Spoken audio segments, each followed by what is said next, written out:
BJP Shiv Sena में are पार की लड़ाई होती नजर आ रही है, क्योंकि उद्धव ठाकरे ने अब साफ कर दिया है कि 135 सीटें देना संभव नहीं है। बीजेपी को 135 सीटें नहीं दे सकते। 2009 में 119 सीटों पर लड़ी थी बीजेपी, कुल 288 सीटें हैं।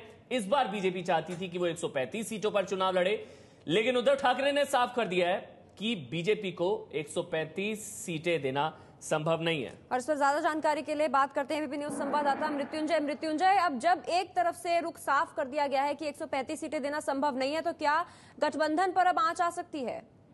पल्लवी, निश्चित तौर पर जिस प्रकार से उद्धव ठाकरे ने खुद एक भूमिका स्पष्ट करते हुए कहा कि बीजेपी को 135 सीटें देना असंभव है और वो अपने मुद्दे पर कायम है, ऐसे पर अब गेंद भाजपा के पाले में है।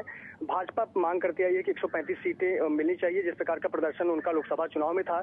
लेकिन इस पर उद्धव ठाकरे ने कहा है कि यह जो गठबंधन बनी है ये 25 साल पुरानी गठबंधन है और इस गठबंधन की जो नीतियां हैं उसे भाजपा के वरिष्ठ नेता अटल जी, आडवाणी जी इन्होंने बनाई है। उसकी जो नीतियां बनाई गई थी कि केंद्र में भाजपा की सरकार रहे, राज्य में शिवसेना भाजपा की सरकार रहे, ये जो नीति बनाई थी वो अटल जी और आडवाणी जी ने बनाई थी। उसका हवाला देते हुए उद्धव ठाकरे ने कहा कि 135 सीटें देना भाजपा को यह असंभव है।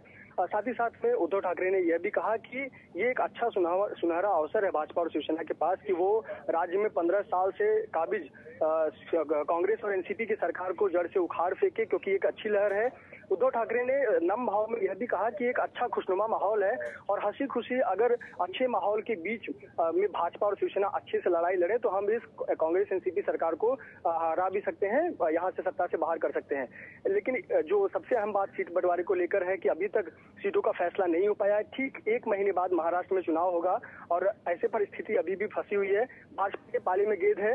इस बीच जो जानकारी मिल रही है कि राजीव प्रताप रूडी जो महाराष्ट्र में भाजपा के प्रभारी बनाए गए हैं, वो आज देर शाम उद्धव ठाकरे से मुलाकात भी इस विषय पर करेंगे और आगे की रणनीति पर बात हो सकती है। जी शुक्रिया आपका मृत्युंजय, तमाम जानकारी हम तक पहुंचाने के लिए। राजीव प्रताप रूडी आज मुंबई पहुंच रहे हैं, 19 सितंबर से अमित शाह पहुंच रहे हैं। गठबंधन की शर्तें अभी तय नहीं हुई हैं, लेकिन उसके बावजूद अभी जो खबर है उसके मुताबिक राजीव प्रताप रूडी बात करने पहुंच रहे हैं और अमित शाह 19 सितंबर से विदर्भ पहुंच रहे हैं चुनाव प्रचार के लिए। और बताते हैं आपको कि आखिर कौन क्या चाहता है। पिछली बार शिवसेना 169 सीटों पर चुनाव लड़ी थी और इस बार शिवसेना और 288 सीटें हैं महाराष्ट्र में विधानसभा की, जिसमें से 169 सीटों पर शिवसेना पिछली बार चुनाव लड़ी थी। लेकिन इस बार जो बीजेपी है वो ज्यादा सीटें चाहती है, मुख्यमंत्री उम्मीदवार भी चाहती है। शिवसेना वो चाहती है कि उद्धव ठाकरे उनके तरफ से मुख्यमंत्री पद के उम्मीदवार हो। बीजेपी 135 सीटों पर लड़ना चाहती है, जिसके लिए शिवसेना तैयार नहीं है। शिवसेना इनकार कर चुकी है कि ये तो संभव ही नहीं है कि 135 सीटें बीजेपी को दे दी जाएं। ऐसे में ये सवाल उठता है कि क्या ये गठबंधन टूट सकता है। शिवसेना 119 सीटें देने को तैयार है, लेकिन 135 सीटों के लिए शिवसेना कह रही है कि ये संभव ही नहीं है कि इतनी सीटें दी जाए। 25 साल पुराना ये गठबंधन है जो टूट सकता है। और क्या कहा उद्धव ठाकरे ने, ये सुनिए आप।